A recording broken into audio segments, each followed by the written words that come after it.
The call came on a Thursday night, the kind that lands heavy before the phone even stops vibrating. I knew something had shifted the moment I heard my sister's voice, too polished, too gentle.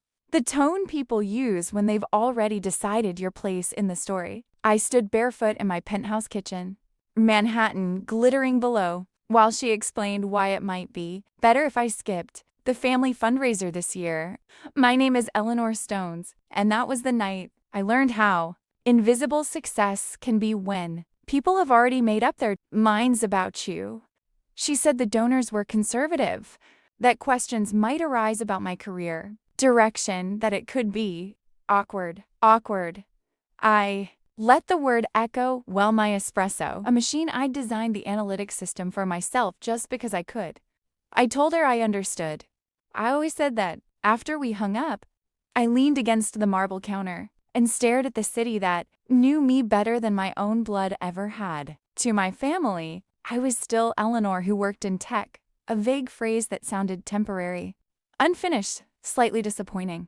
They didn't know I'd founded Straight Edge Systems 6 years earlier, that I still owned the majority stake, that our revenue had crossed 9 figures last quarter, or that 3 Fortune 100 companies had CEOs who returned my calls within minutes. They remembered the version of me who drove a dented Corolla after college and wore off the rack blazers to Thanksgiving because I was too busy building infrastructure, models to care about appearances. I let them keep that memory because it was easier than fighting the narrative they found comforting. In their world, success had to look loud to be real titles you could brag about, houses you could tour, milestones you could post. My success lived in dashboards, algorithms, late-night strategy sessions, and contracts signed in quiet boardrooms. As a kid, I was the serious one, the girl who preferred logic puzzles to parties. My sister was the star, the connector, the one who knew how to work a room. Somewhere along the way, that turned into a permanent hierarchy, and I slipped into the role of potential rather than proof. The never saw was how deliberately I kept my worlds separate, how I chose peace over validation. I didn't build StrodeEdge to impress anyone at a dinner table. I built it to solve a problem no one else wanted to sit still long enough to understand. Still, standing there with the city humming below, I felt the familiar sting not of shame, but of clarity. Being underestimated hurts less when strangers do it. When family does it, it cuts cleaner. I picked up my phone, silenced it, and went back to work because the board meeting agenda wouldn't write itself, and because I'd learned something vital long ago. Sometimes the most powerful response is to keep building until the truth can no longer be ignored. The next morning began the way most of my mornings did, quiet, intentional, and fueled by decisions that affected hundreds of people. I'd never see it at a family gathering. I reviewed overnight performance metrics while the city woke up, StratEdge's dashboards glowing softly on my tablet as coffee brewed. Our predictive models had flagged an anomaly in a Midwest logistics client's supply chain, and by 8:15 a.m., my operations lead and I were already restructuring their distribution plan. This was the part of my life no one at home understood. The invisible weight of responsibility. The calm urgency of knowing that a single choice could ripple through thousands of jobs. By mid-morning, my executive assistant informed me that North Bay Consulting had accepted our acquisition. Proposal pending final board approval. I paused, letting that sink in. North Bay was respected, legacy, profitable, but stagnant. Exactly the kind of firm StratEdge absorbed, modernized, and quietly transformed. Ironically, North Bay's CU was married to one of my cousins by marriage, a man who once offered me unsolicited career advice over turkey, explaining analytics like I hadn't built my own proprietary engine from scratch. The symmetry wasn't lost on me. I approved the next steps and asked legal to prep the integration roadmap. Around noon, as I stood in the glass-walled conference room overlooking Midtown, I caught my reflection-tailored navy suit, hair pulled back, posture relaxed but grounded. I looked like a CEO because I was one, not because I needed anyone else to believe it. And yet, a part of me still felt like that girl at family reunions, smiling politely while being spoken over. Reduced to still. Figuring things out, I'd chosen silence for years because it protected my focus. Explaining myself to people who weren't curious was a tax I refused to pay. But now, with the fundraiser exclusion still fresh, I felt something shifting. Not anger resolve. There's a difference. My phone buzzed with a text from my mother, asking if I was okay after the call with my sister. I replied with a simple, yes. It wasn't a lie. I was okay because I'd built a life sturdy enough to withstand other people's assumptions. Still, I wondered what would happen when the walls between my worlds finally thinned. They always do eventually. Success has a way of surfacing, no matter how quietly you carry it. That afternoon, I met with our head of strategy to finalize projections for Q1, discussing expansion into public sector analytics. As we wrapped up, she smiled and said, "You know, Eleanor, people underestimate you until they don't, and then they can't believe they ever did." I laughed, but the words stayed with me. By the time evening settled in, I walked home through streets strung with lights, the city buzzing with purpose. Somewhere uptown, my family was planning an event they thought I didn't belong at. Somewhere downtown, my company was preparing to acquire another firm that would change the market. I realized then that belonging isn't granted by invitation. It's claimed by consistency, and whether my family ever caught up or not. I was done shrinking myself to fit a story they'd written without my input. By the following week, December had fully tightened its grip on the city, wrapping Manhattan in cold air and urgency. Holiday lights softened the edges of buildings that usually looked sharp and unyielding. And yet, my calendar showed no mercy. Investor briefings, integration calls, and end-of-year reviews stacked one after another, each demanding a version of me that was decisive, unflinching, and clear. Still beneath the polished rhythm of work, the fundraiser incident lingered like an unresolved chord. I hadn't told anyone at Strats about it, not because I was embarrassed, but because it felt irrelevant to the mission. My leadership wasn't shaped by whether I was invited to sip champagne under crystal chandeliers. It was shaped by nights spent debugging models, mornings spent defending strategy in rooms full of skeptics, and years spent learning how to trust my own judgment when no one else could see the full picture. On Tuesday, our general counsel flagged something interesting. North Bay's board wanted the final acquisition meeting held at our headquarters. Not theirs, a small thing on paper, but symbolically significant. They wanted to see how we operated, who we were. I agreed without hesitation. Let them come. Let them look closely. The meeting was scheduled for Friday. 2 days before the fundraiser, I wasn't attending. I wondered briefly if my sister's husband would be there, and dismissed the thought just as quickly. Business had taught me a valuable discipline focused only on variables that mattered. Friday arrived sharp and bright, sunlight reflecting off glass. Towers as our conference room filled with North Bay's executives. I took my place at the head of the table, calm and composed, walking them through our vision with precision. I spoke about scalable intelligence, ethical data use, long-term value creation. I didn't oversell. I never had to. Halfway through the meeting, I noticed recognition flicker across one man's face, the COO. He stared a beat too long, then looked down at his notes. I continued without pause. Afterward, as handshakes were exchanged and agreements tentatively reached, he lingered. "Eleonora," he said carefully, "I didn't realize StratEdge was yours." I met his eyes. "Most people don't," I replied. There was a silence heavy with implication, but I let it pass. That evening, as I reviewed notes from the meeting, my phone lit up with messages, missed calls from family members, a group text buzzing with fundraiser logistics, my name absent from the thread. I muted it, not out of spite, but out of self-respect. You don't chase rooms that close their doors to you. You build better ones. Later, standing by my window, city lights stretching endlessly, I felt something settle into place. I wasn't waiting to be seen anymore. I was already visible, just not to the people who'd decided long ago not to look. And for the first time, I understood that this wasn't a loss. It was leverage. The truth has gravity. When it finally drops, it changes everything around it. The truth landed sooner than I expected, and not in the dramatic way movies promise. It arrived quietly, through a chain of phone calls and half-formed explanations. The kind that start with, "I didn't know if you heard," and end with long pauses. It was Saturday morning when my sister finally called, her voice stripped of its usual confidence. She asked, carefully, why North Bay's board had been celebrating a strategic partnership with Strategy, and why my name kept appearing in internal emails as the final decision-maker. I didn't correct her tone or soften my words. I simply told her the truth, clean and unadorned.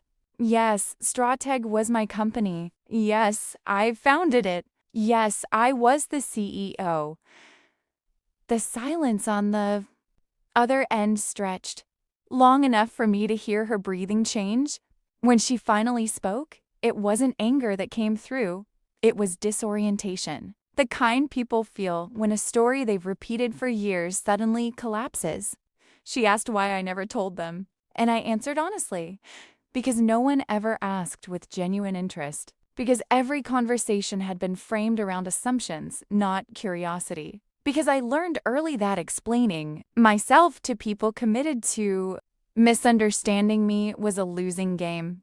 She tried to apologize, then tried to justify, then circled back to apology again. I let her speak. Growth, I've learned, often starts with discomfort. By the time we hung up, she sounded smaller, but also more real. That afternoon, my mother called, then my father. Their reactions were different, pride mixed with confusion, guilt tangled with defensiveness. My father said he wished he'd paid more attention. My mother said she'd worried for nothing all these years. I didn't reassure them. I didn't say it was fine. I said it was complicated and that I needed time. Later, I went for a long walk through Central Park. The air sharp and clean, my thoughts steadier with each step. I thought about how often women are taught to downplay their success to keep others comfortable. How easily competence is mistaken for coldness. When it isn't packaged with humility, others recognize. I thought about how many versions of me existed in other people's minds, and how few of them had ever bothered to check if they were accurate. That evening, an email arrived from North Bay's KU, formal and restrained, acknowledging our past family connection and expressing commitment to the acquisition under my leadership. I replied professionally, nothing more. Boundaries matter, especially when power dynamics shift. As night fell, I sat at my desk reviewing final terms, the glow of the city reflecting off the glass. I felt no urge to call anyone back, to smooth things over, to make it easier for them. I'd done enough of that in my life. What I felt instead was grounded certainty that I know longer needed permission to take up space. Whether my family recalibrated, their view of me or not was no longer central to my identity. I had built something durable, something that stood on its own merit, and when people finally saw it, the reckoning was theirs, not mine. The fundraiser took place that evening without me, and for the first time, I didn't imagine how it might have gone. I didn't picture the conversations, the sideways glances, the polite inquiries about my work.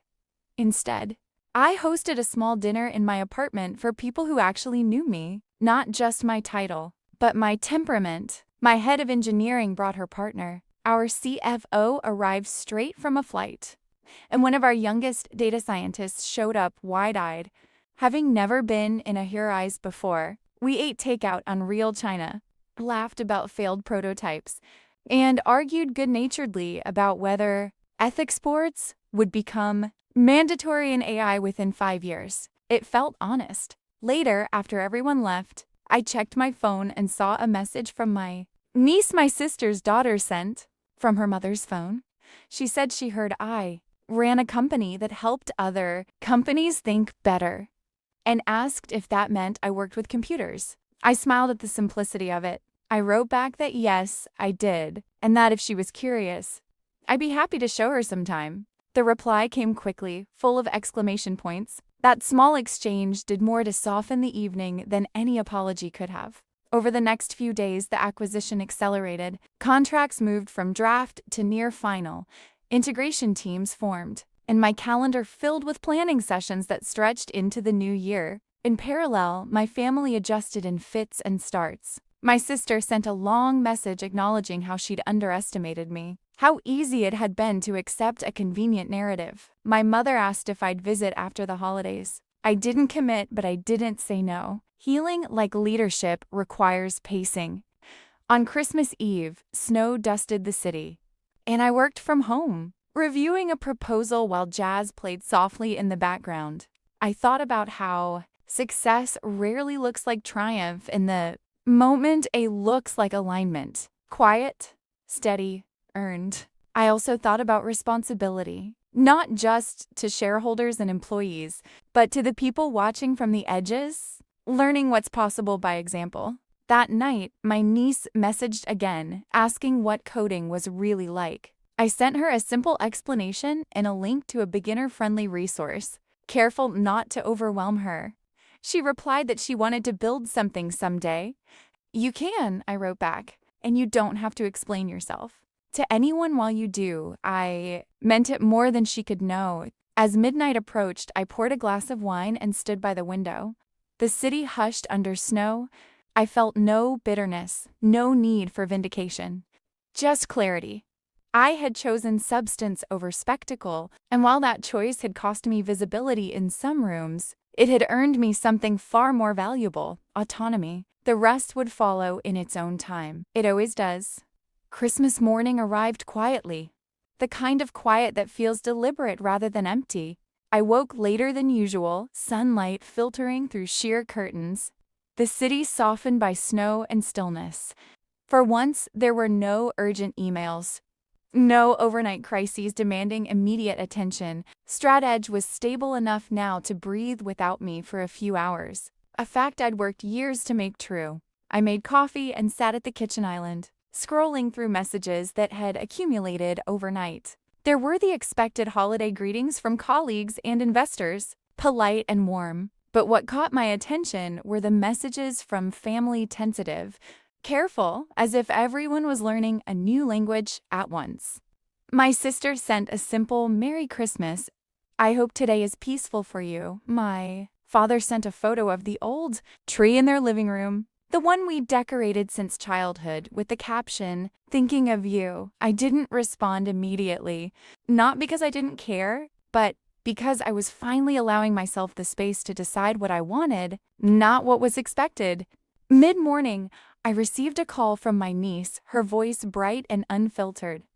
She told me about the snowman she'd built in the backyard and asked if computers could help predict snowfall patterns.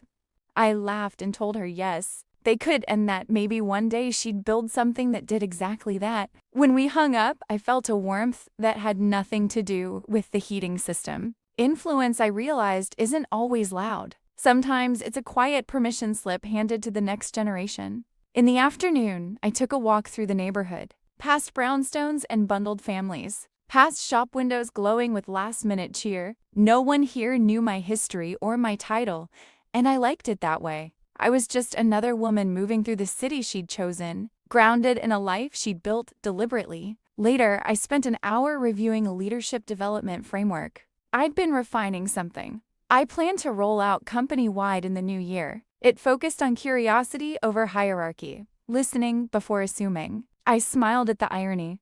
These principles weren't just good for business. They were good for relationships, too. As evening settled in, my sister called again, this time less guarded. She told me the fundraiser had gone well but felt strangely hollow without me there. She admitted she'd realized how often she'd spoken about me rather than to me. I thanked her for saying that. We didn't resolve everything, real repair takes time, but we spoke honestly, without defensiveness, and that was new. When the call ended, I felt lighter, not because forgiveness had been granted or received, but because truth had entered the room. That night, I cooked a simple dinner, turned on soft music, and let the day end gently.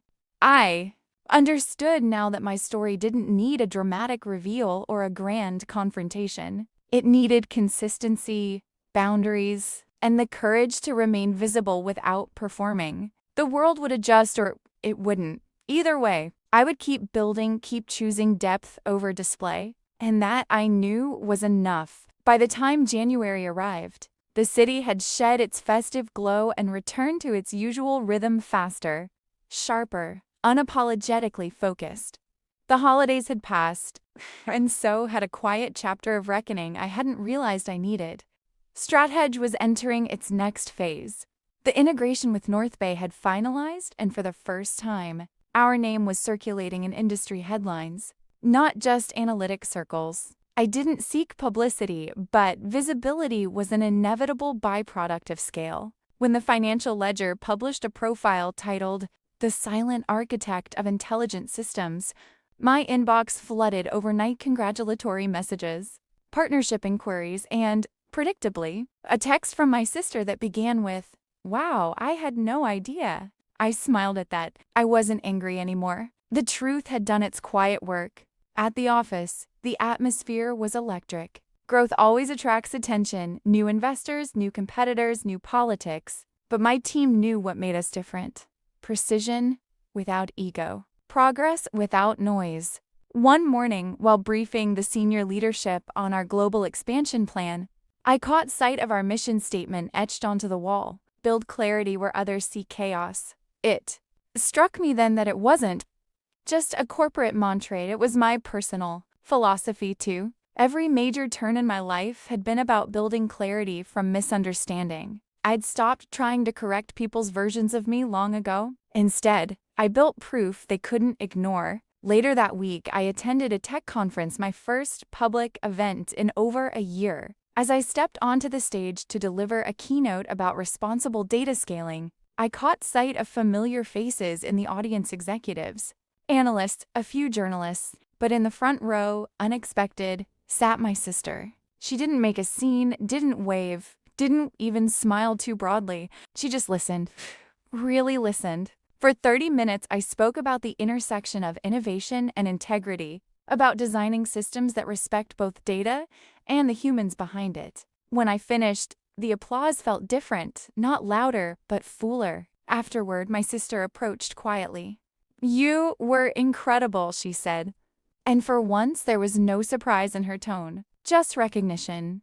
We walked together out of the venue, talking about nothing and everything: the weather, her daughter's science project, my travel plans. It wasn't reconciliation in the cinematic sense. It was quieter, steadier, a beginning, not an ending. That night, back at my apartment, I stood again at the same window where, months earlier, I'd felt the sting of exclusion.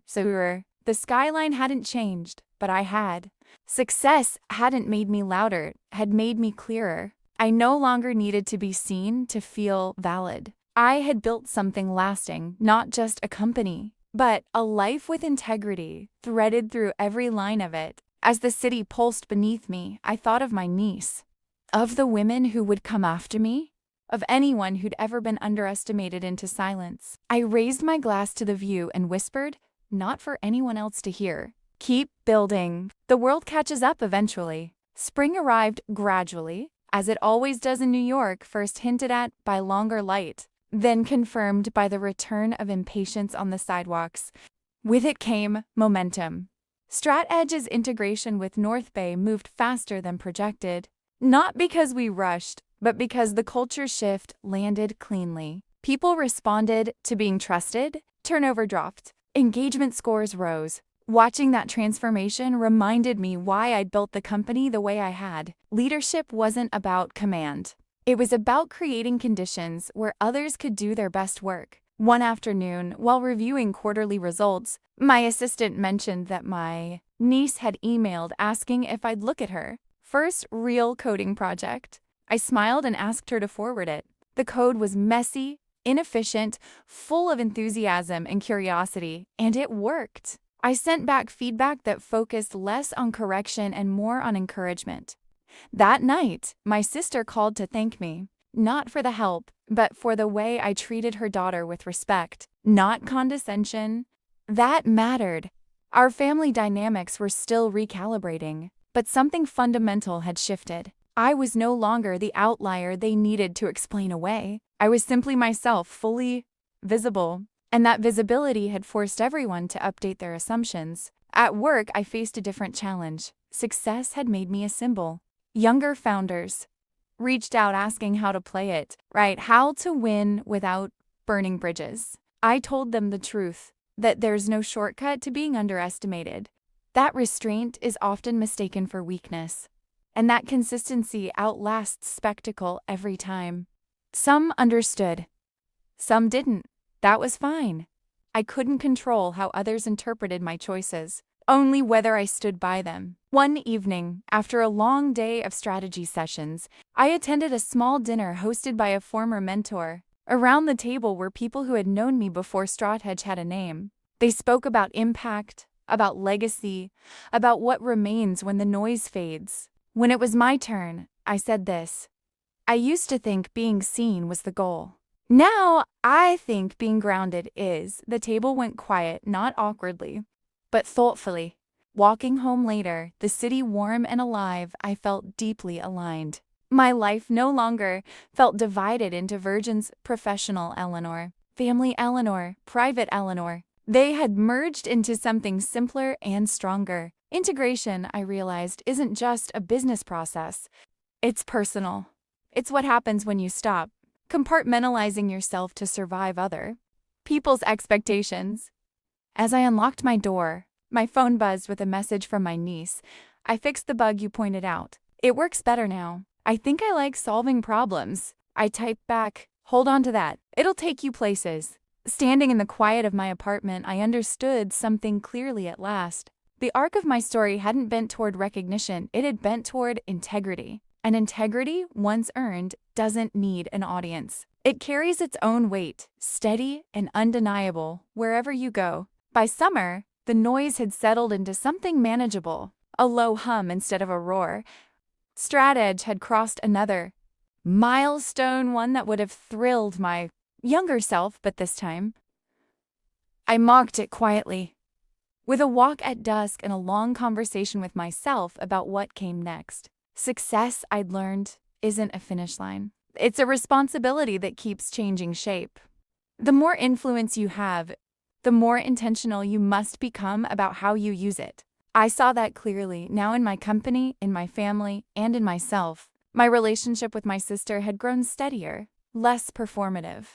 We spoke honestly, sometimes awkwardly, but without the old hierarchy hanging between us. She no longer introduced me with qualifiers or explanations. She just said my name. That mattered more than any apology. My parents, too, were adjusting, not perfectly, but sincerely. They asked real questions now.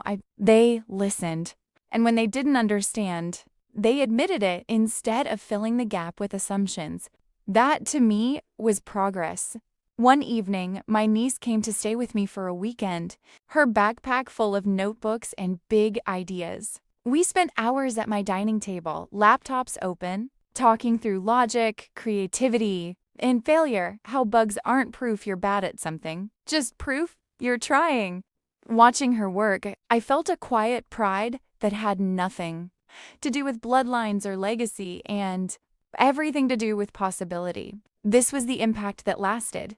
Not being admired, but being useful in the right ways. On Monday morning, as I stood in the StratEdge lobby watching teams move with purpose, I understood that the story I'd lived wasn't about proving anyone wrong. It was about refusing to be defined by people who never paused long enough to know me. I hadn't hidden my success out of fear. I'd protected it out of respect for my work, for my process, for myself. And when the truth finally surfaced, it didn't explode.